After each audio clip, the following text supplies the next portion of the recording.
Hello and welcome to What Happens in Marketing. I'm Tom Heaton with the Las Vegas Innovative Marketing Association. And I'm excited to welcome you to the next episode where we go into the podcast of the stories behind the storytellers and invite you to peel back the curtain to see what happens in marketing. We've got a great episode for you today as I am pleased to welcome our guests here. I've got Scott Rodgers, the Senior Team Lead of SEO for Ceasars and our partners and friends over there, as well as Kristine Schachinger, one of our longtime LVIMA members who's been able to help us out, and she's an expert in the SEO space. She writes, she speaks on the SEO side of things. So we're excited to talk to you all today about just what SEO is and what that looks like. I'll jump right into it. Scott, help me out here with just explaining this and really the value to you and Ceasars as a brand. What makes SEO so valuable to you? Yeah, absolutely. So SEO, for those of you who don't know, is search engine optimization. When somebody goes to a search engine, it's not just Google. It can be Bing, DuckDuckGo, whichever one they choose. They type in a query. They could be looking up best Las Vegas hotels. They could be looking up best restaurants in Las Vegas, whatever they're searching for. Those results that pop up, that's what we're constantly chasing. We always want to get in front of searchers. We always want to make sure that our brand is displayed prominently. And for us at Ceasars, our goal is whenever somebody is thinking about Las Vegas, whether it's somebody who is planning a vacation, whether it's somebody who's local, who's just trying to figure out where it is they want to go to eat for the night, we want them to see Ceasars. We want them to think about Ceasars, and we want them to inevitably go to Ceasars. That's awesome. Kristine, you can help us out from the technical side of things. Can you go into a little bit more depth? So Scott's talking about the importance here. Can you tell us a little bit more detail of what is SEO as we're talking about it today? Well, as Scott said, it's search engine optimization, but it also means in the industry search experience optimization. So it's optimizing your website. In this case, usually we do it primarily for Google because Google's the dominant player in the market. Usually 70 to 90% of people's searches come through Google. And then if you do things for Google, then it works in Bing and the other search engines. But what you're doing is you're bringing your site basically into code compliance, like you would a house, to make sure that it's the type of site that Google wants to index, which means take your pages and put it in all the documents that it has to bring back for a search query, and make sure that your site is one that they can crawl easily, which means they take this crawler and they put it over your site to ingest all your content and your images and your videos and things like that. And so it's really of primary importance to every website to meet these guidelines if they want to have organic search. And the importance of organic search is, unlike ad search where you pay and the minute you cut off your ads, you no longer have that presence. If your website's doing well in the search results, when people type in a query, as long as your site maintains that quality of site, then it comes back every time. So what we call search engine optimization is an investment into your website and into your revenue streams.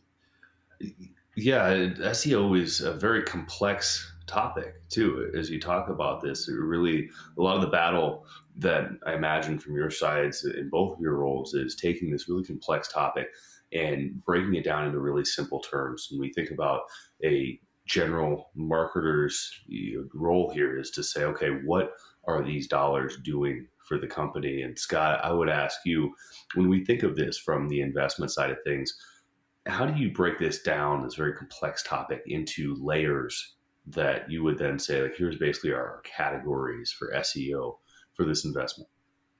Yeah, so the best time to start investing in SEO is yesterday. Unfortunately, none of us own a time machine, so the second best time is today. But yeah, when it comes to SEO, you typically want to break it into three portions. As Kristine said, you want to look at the technical side. There are so many things somebody who's well-versed in SEO can help you with, from a performance standpoint, from helping Google understand your site, from helping your developers make your site just perform better for anybody who lands on it. There's a content component as well, because when people land on your site, you want them to stick around. You ideally want to engage them. You want to serve up something that's useful to whatever they're searching for. And then lastly, there's also a backlink component. And I'm sure we'll dive in more into each of those three buckets a little bit. Backlinks are just basically, think of it like almost kind of a way that somebody's giving you like a thumbs up. If somebody's providing a link to you saying like, hey, I vouch for this person, here's a link to their site, their content, or whatever that case may be. As long as they have a link, it basically helps your site perform better on search engines. Right. And so there's a lot of those layers there from that side of things. And then, Kristine, from your side of things, you talk about a little bit more like maybe the technical side. And how do you take some of what Scott just said and basically apply it in your world? So the most important thing is that the SEO be involved from day one and not like as an afterthought. From how you code your site, you could choose, say, a language like React or Angular that can make your site invisible to Google unless it's done properly. You need to make sure your site structure is good for Google to understand your topics. So you call it like topical relevancy. You need to make sure that your internal linking structures are strong, that your content is arranged on the page in a way that Google can understand it easily. There's something called schema, which is structured data. It's just like a little bit of code you put in the page, and it helps Google's language models, their machine learning, to understand what the page is about. So let's say you have a recipe, and it's like, this is the time to cook it. These are the ingredients, and Google doesn't have to try to interpret what is in that section of the page. So there's many technical components that are super important. And then there's just little things. I had a client where they lost 90% of their traffic because they had an invalid piece of HTML. HTML is code for a web page in the header of the site, and it caused the pages to be de-indexed in Google. So that's the technical component. It kind of covers everything about how your site's built. It's like your house. It's your foundation, it's your walls, your structure, and then that prepares it for adding like the curtains and the painting and the drapes and all that sort of stuff. And that would be where we add content to the site, images, content, video. Yeah, you guys have mentioned content, and definitely I want to get into that. But as we talk about just the overall, I guess, scope of SEO as we currently stand, I'd ask you, you have a great understanding of where we currently sit. What are your predictions for where this ever-evolving scheduled marketing, where is that, or type of marketing, where do you think this is going? What are your predictions? For next year, for general? I'd say let's start off, Kristine. Tell me, where do you think in 5 years, what's going to be the biggest difference that if we could, let's say take our time machine from 5 years from now, and we just heard both of you say the best time to get started with SEO was yesterday. What can we do today to get ready for some of the things that are going to be coming in the next 5 years? It's hard to say how far the 5 years are going to go because Google has a type of machine learning called MUM, and that machine learning enables them to create entire pages. They could create entire websites if they wanted to. Machine learning, it's really important to understand. It can't create content. It can go out and it can search content and create from what it sees. If that makes sense. But that MUM machine learning that they have can literally create entire could create articles, bring images into it, bring videos into it. I don't think they'll ever go that far. Like when it was first developed, they're like, oh, this will be the single answer to any query anyone puts in a search engine. But they have to make money. Right. Google, 85% of its money comes from ads. And if they didn't have search results, they would not have any ads. So I don't think they're going to go that far. But you do see this injected more and more into the search results. They pulled back on one that they tested about a month ago, but it was complete chaos. It was like you have like a regular listing, we call them the blue link listings, and then under that was like 4 rows of products, not related to the listing above or below, but just 4 rows of products injected by using this thing called MUM and shopping. There's also a shopping machine learning. So they're going to use more and more machine learning until it does damage, and then they'll pull back. But it's really hard to predict how far that's going to go. I would say the most important thing you can do, though, as a site owner in general, is get your sites audited every year. Now, I do audits, but I'm not promoting myself. But you want to get it audited every year because sites build cruft, like technical debt, old content that needs to be refreshed, not matching your keyword intent anymore. People are searching for you maybe differently. Maybe you have different users that are searching for you. Generations change. The way people search for things changes with generations, right? So every year, every company, whether small or large, should do a site audit that includes technical, and then a separate content, what we call query audit, where they have their content evaluated for matching that user intent. Those are two different types of audits, but they're really important. If you did one in December, you'd be prepped for January to have all your marketing in place for the year, using your data and then using also tools that we have. Got it. So audits being exceptionally important there. Yeah. Scott, from your side of things, I'd ask you the same question. Let's say, what is it that you can start doing today from a brand perspective that would help you out as we think about the future of SEO? Yeah, Kristine was absolutely spot on with auditing. I will give the best example from my past when it comes to content auditing. So I had a client back in my agency days that was a bed and breakfast in Davidson, North Carolina. And when they came on to us, they had incredible web traffic. They were struggling with conversions, though. They couldn't seem to get people to convert to the website, to book, to do anything. So we looked into what they were ranking for. What were the pages that were bringing the most web traffic? And it turned out they had a page built for where did Steph Curry go to college? And this was at the height of the Golden State Warriors dynasty. It's still ongoing. I'm a Celtics fan. But people were searching Steph Curry nonstop. And, people wanted to know, where did he go to college? He went to Davidson College. Great. Well, those people got their answer and they were gone. That didn't help. And it was really messing with our data, as you can imagine, when I struggled to remember the exact number, but I want to say it was a double-digit percentage of their total web traffic was that one kind of throwaway, like Steph Curry went to college at Davidson. We're in Davidson. It threw off everything. And so you always want to look into, what are you ranking for? Does it make sense? In the Vegas market, there are so many things that are coming up and you guys have so many events. It's important to make sure that your information is up to date with whatever events are coming for the year ahead. If an event moves to a different market, you don't want to have people who are looking for information for a 2022 conference that may not be there in 2023. That's a tongue twister. So you always want to make sure that your content is up to date, that what you're serving is relevant to what people are searching for today. And you want to, if it makes sense to update it, great. If it makes sense to look into other avenues for that page, that's fine too. And as Kristine said as well, when it comes to the technical side, you can have the best content strategy in the world. Everything that I just expanded on and walked through is important. But if your site isn't crawlable, if it doesn't make sense to Google and they don't rank it, none of it matters. So it's critically important to make sure that your technical components are squared away, and then you can address those other items that are kind of luxury nice to haves. Right. Yeah. Help you get that understanding. And it sounds like that probably ties in then very well with the audit side of things too, when you're thinking about what Kristine said. And if you're auditing your site as well as the traffic, the means that it's coming in there, then that also allows you to understand, okay, what are your nice to haves, what are your need to haves as well.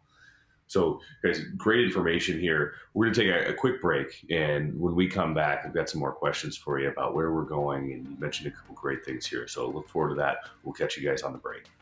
Welcome back. We are deep in a conversation here about SEO. And we are here with Scott Rodgers and Kristine Schachinger, talking about what all SEO is. We heard from Scott just the importance of brands SEO and why that is so important. Heard from Kristine some of the technical layers there. I'm going to turn it back over to Scott. As we've heard a couple times now, SEO is best done right away, and it's a long-term play. Scott, I'll ask you, what is it that you would say we should be doing right now? You talked about that. What can we expect if we were to turn around and start doing this stuff that you've mentioned today? How long of a timeline should we be looking at? Yeah, so I would say SEO isn't a channel, and organic is definitely not a channel that you go to somebody and say, hey, I have this thing going on next month and I want to give you $100 and I want you to turn that into $1,000 for me. You're probably not going to have really good results. SEO is something that it takes time. It moves at a little bit of a glacial pace. Google is constantly a moving target. There are numerous algorithm updates. The rules are changing seemingly on a daily basis. And it requires somebody who's on top of those things. It requires somebody who is always looking for best practices. The rules of engagement when you start an SEO contract or you bring in somebody for SEO may not be the rules of engagement 30 days, 90 days in. And so I think when somebody starts an SEO plan, they should go in with an understanding that the work you're doing now may not bear fruit for 6 months. It may not bear fruit for 12 months. It may not bear fruit for 18 months. Like there is no one size fits all SEO approach to things. And each case by case basis will have its own challenges. It'll have its own ways to, and keys to success.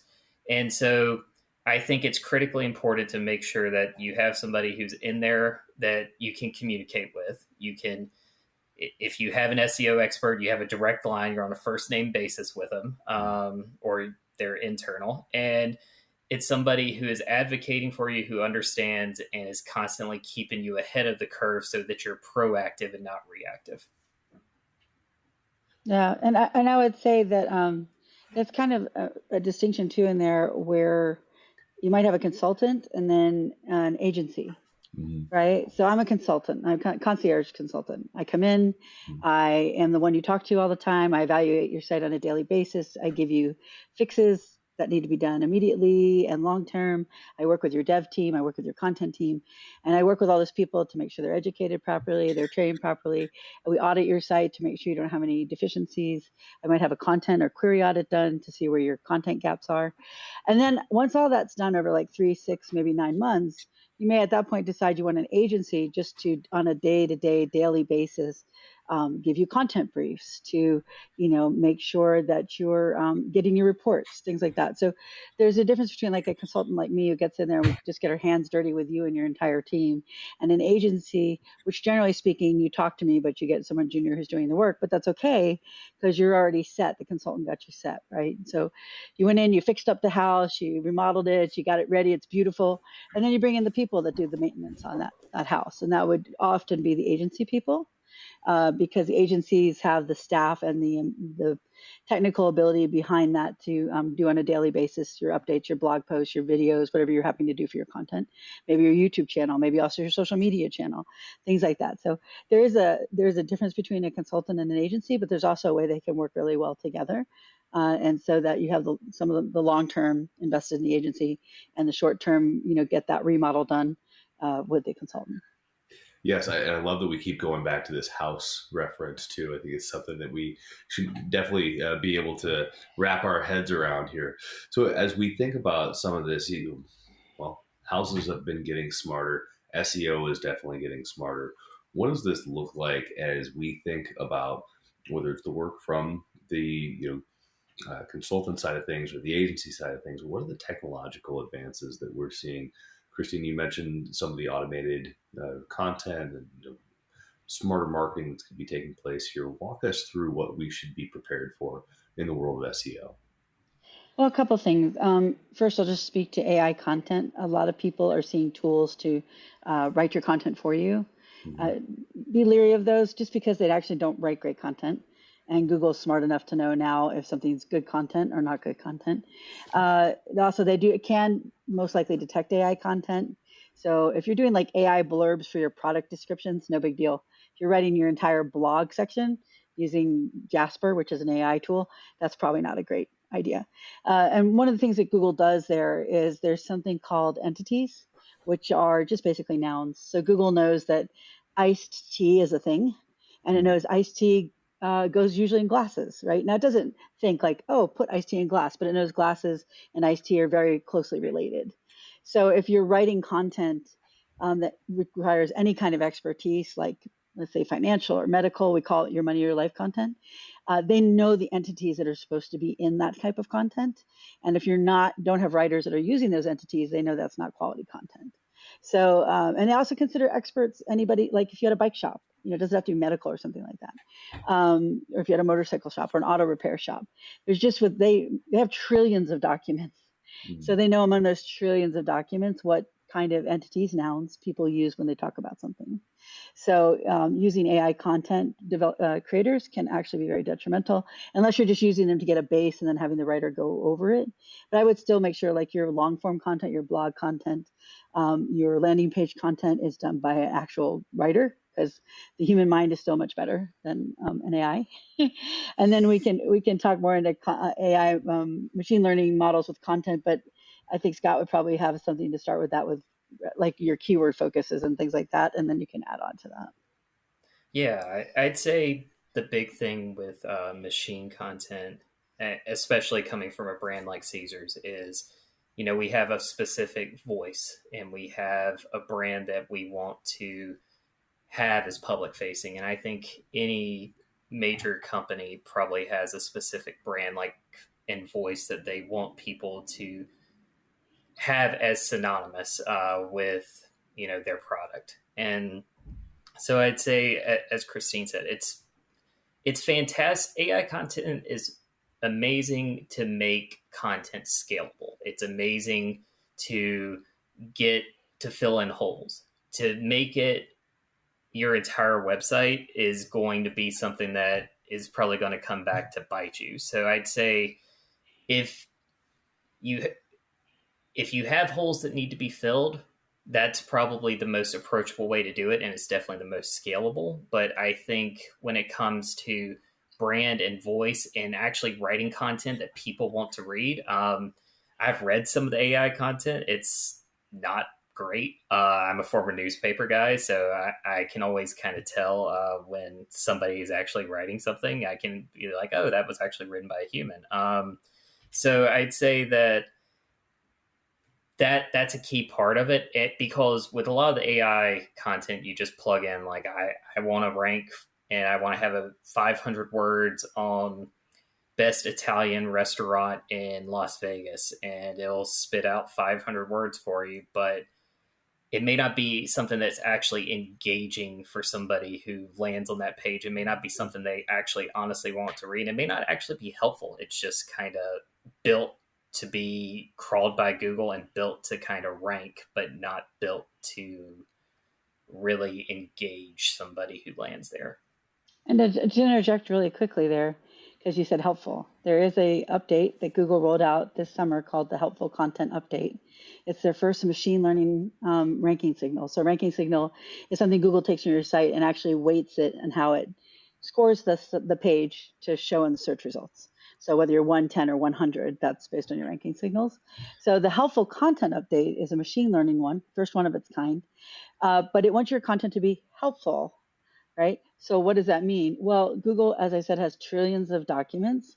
And so it might have 100 million about, let's just say the best coffee in Vegas, right? So you want to also make yours a bit unique, a little bit more helpful, take a little turn on things, take a little take on things. And machine learning is not going to do that. And that's also one of the ways that Google can determine helpful is, that you don't sound like every single other page. This happens in medical all the time. If you go look up a medical condition and you go through 5 different sites, it's almost exactly the same content. So they don't need your medical content to be unique and special because it's medical. But if you're talking about like the best hotels in Vegas, they're going to want a more interesting take on it than, here's the square footage and here's what you get in the room and blah, blah, blah, blah. So. Yeah, those are great points there. And Scott, I'd ask you from that standpoint, what are some of the things that you think about from that content side that you would say the human element can add And I guess I'll probably stop and say, first off, thank you very much, both of you, for giving us at least a little bit of peace of mind that we're not going to be replaced by machines anytime soon here. No. But Scott, I'd love to hear it from your side. When you hear Kristine talk about that, what are the elements of your brand that you really try to work into the content? Is there a formula for that? Yeah, there's definitely a secret sauce. At like any good Las Vegas magician, I can't reveal all my secrets. Absolutely. But Let's keep it going. but yeah, I'd say that there are definitely guidelines. There are things that we want to make synonymous with the Ceasars brand, and there are terms and buzzwords and things we may use. And there are folks who are incredibly specialized and they're amazing at what they do, where their entire job is to produce that content. And those folks aren't going anywhere. We look at the metrics, we see the success, because when somebody lands on our site, we don't want them to just get an answer to their question. Mm-hmm. That's great. It's amazing when that happens. But what we want is somebody to get there, to think about the Ceasars brand, to dive deeper, to take a call to action, to, do something else on the site. The eventual goal, of course, being, we want somebody to come over to our brand, whether it's signing up for our rewards program, whether it's booking a stay or going to one of our restaurants. And so I'd say for Ceasars, that's kind of the thing that we're constantly chasing. How do we make content that engages folks, entangles folks, and brings them into the fold? And, maybe one day the machines will have it all figured out. But until that day comes, which is probably a long ways away, I think we're A-okay. And it's important, as we've touched on throughout this entire conversation, to have somebody who's kind of steering the ship for you, who understands, the pitfalls to avoid.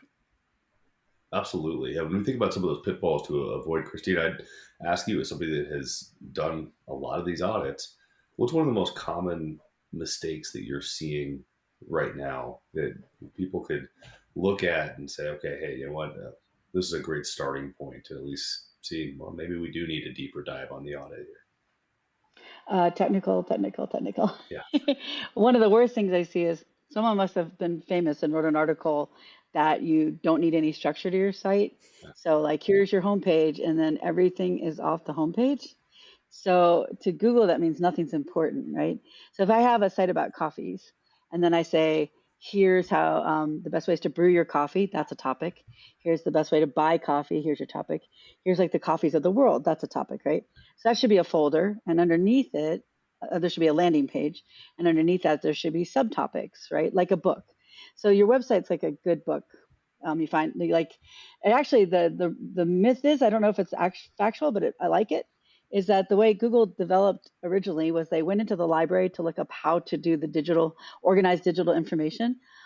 And they found the card catalog and went, wait, the library already does this, right? In real life. Mm-hmm. And if anyone remembers a card catalog, it used to have a card that had your title, your description, and your Dewey number, right? Mm-hmm. Your title is what you see in the search results, the title and description, your title and your meta tag to get people into your site or your book. And the Dewey number is your URL. So then you open up your book. Well, is your site organized like a good book? I have a table of contents. That's my navigation. Mm-hmm. When I look in the chapters, are they arranged by logical topic? Is there a logical narrative to that book, right?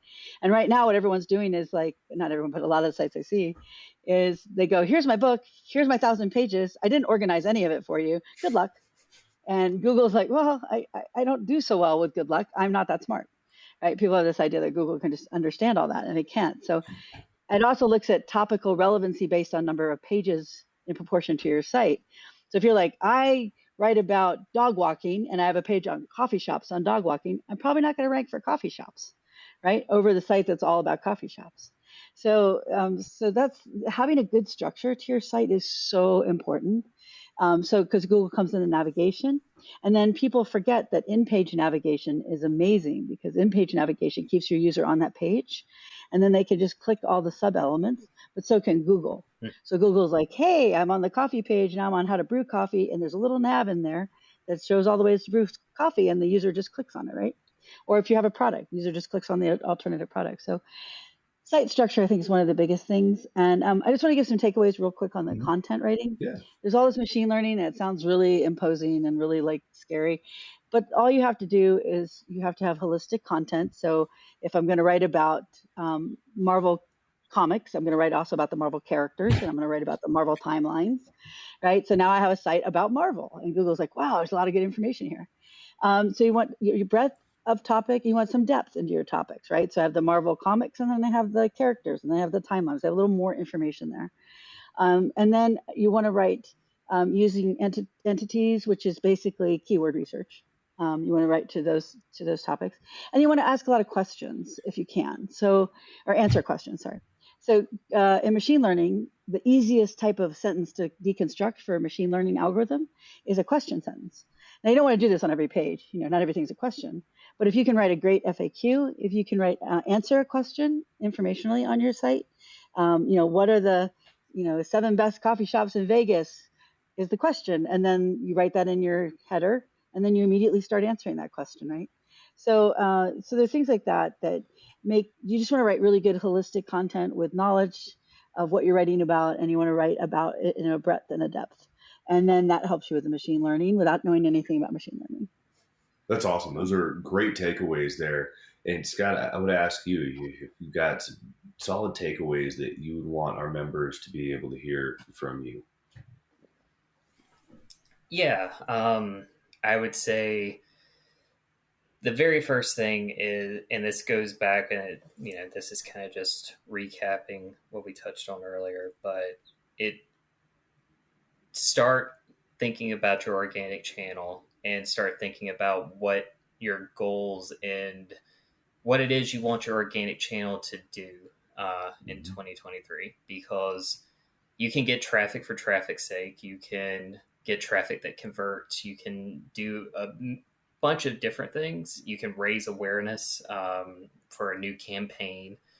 So I would say, think about it when it comes to that. There are so many different avenues when it comes to digital marketing. There are so many different verticals that you can look into, from social media to paid social. Organic is just as important as those other channels. I'm an evangelist for SEO. I would say it's the most important. But begin thinking about your organic strategy. Invest in your organic strategy, whether that's resources, whether that's bringing in somebody like Kristine, whether it's bringing in personnel, whatever it is that you're looking for. Begin looking into it. Do a little bit of research yourself, because there are a lot of SEO agencies that'll promise you the moon and the stars, and they may get you that number one ranking that you really want. But the question is that number one ranking going to stick around for a couple of months after some of those backlinks were built that maybe shouldn't have been built? So get somebody that you can trust, get somebody on a first name basis, invest in the channel, and figure out what your goals are, build out a roadmap, an action plan, and execute it. Because I find SEO fun personally. So hopefully others will as well.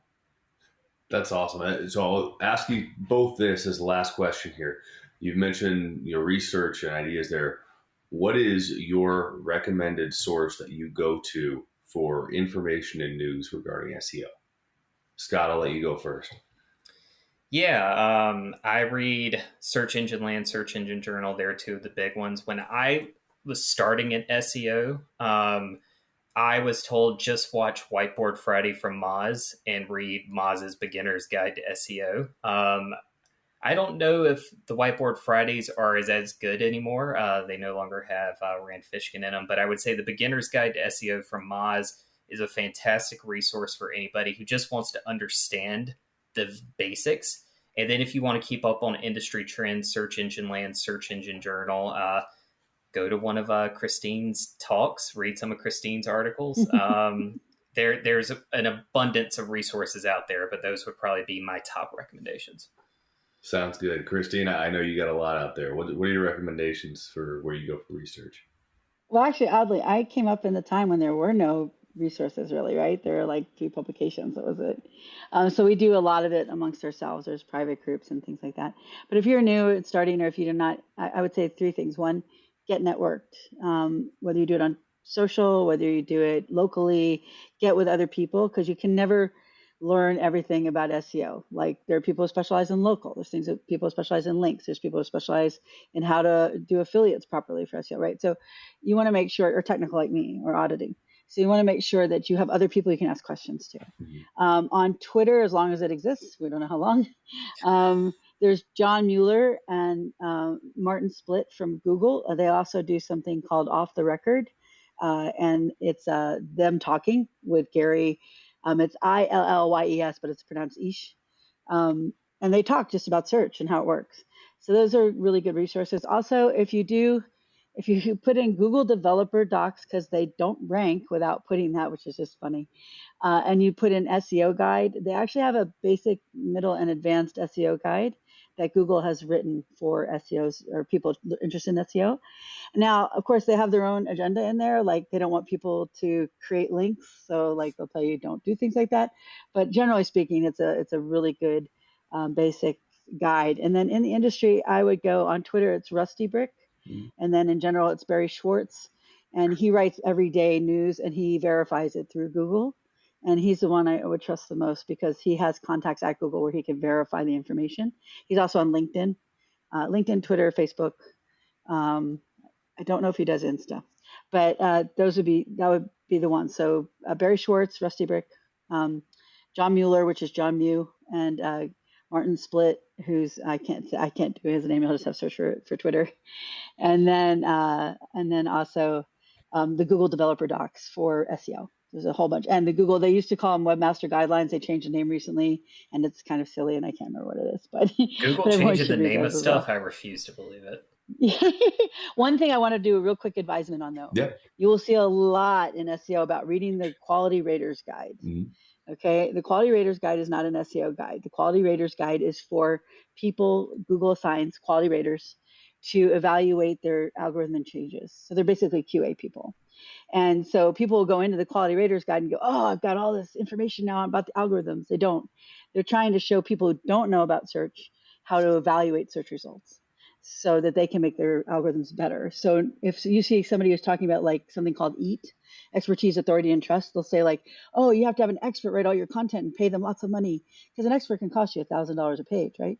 And doctors just came to me like, I spent $80,000 on experts and it didn't change anything. That's because it's not part of the algorithms. It's just part of the Quality Raters Guide.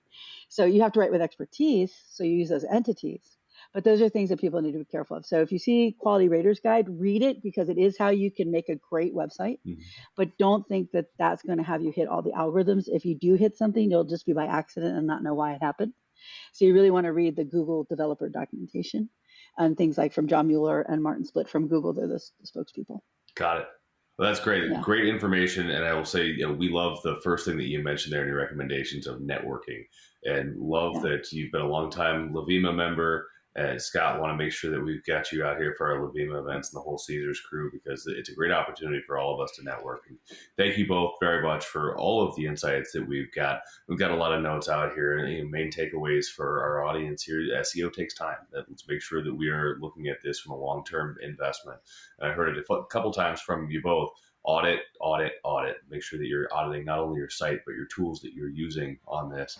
And luckily, the big takeaway that I had there too is the human element is going to continue to remain. And basically think about this from the auditing standpoint. What tools can you use to make your humans smarter? Because you're going to need to have smarter humans that keep coming along, and we keep doing more research, and we keep doing more networking, and we'll continue to do more podcasts like this. So Kristine, love to say thank you very much. Scott, same thing to you and the whole team over at Ceasars. Thank you for being a part of all of this. And thank you, LVIMA members, for listening in to another episode of What Happens in Marketing. We're excited to join you again with future episodes, and we'll look forward to seeing you then. Thank you.